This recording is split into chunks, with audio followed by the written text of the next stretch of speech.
Tigers hoping to have a repeat of last weekend as they take on Delaware. And joining me today, as he does every Wednesday, is head coach Rob Ambrose. Coach, congratulations on the win once again.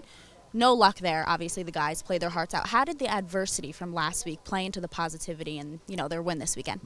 Let's just say that character tends to rear its head in times of need, and adversity brings it out.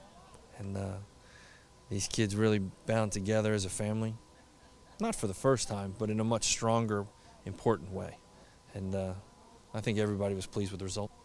You were extra happy after the game. You went on to every bus on the way home or before we headed out, and you thanked everyone and everything like that.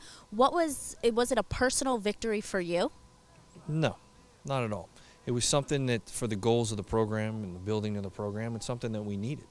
And that we've played an incredibly hard schedule, a ridiculously difficult schedule, and had our backs to the wall. And it's just one of those things that we need to respond accordingly. And I wanted to remind everybody how great they did.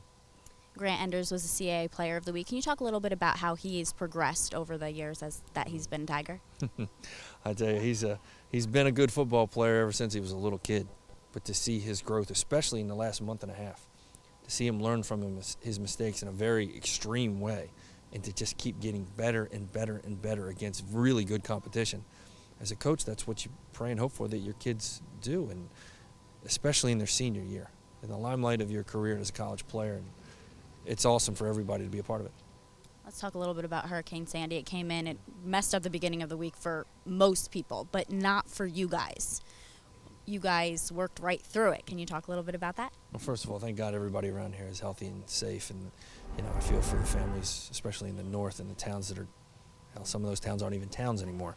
So we were extremely lucky. We have a tremendous administration all the way up to the president that allowed us to be able to, put in a waiver in the NCAA and take care of our kids, the guys that were off campus, to put them in a safe, secure place in the middle of a natural disaster. And that was an awesome thing to do. And our friends over at the Marriott helped us out again. This is the second hurricane where they've held some meeting room space for us when we were going to lose power over here, and allow us to actually game plan and work through it.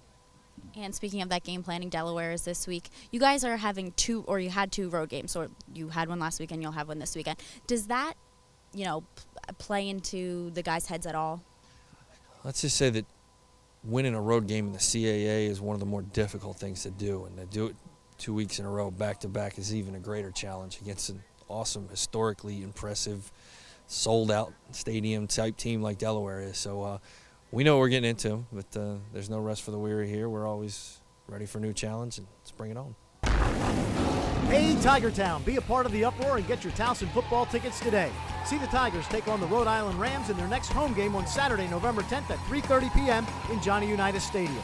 Enjoy the excitement of Tiger football as we honor our senior athletes on Senior Day. It's the Tigers' next home game against Rhode Island, November 10th, 3:30 p.m. in Johnny Unitas Stadium. For tickets, visit TowsonTigers.com or call 1-855-TU-TIGER. Don't miss out.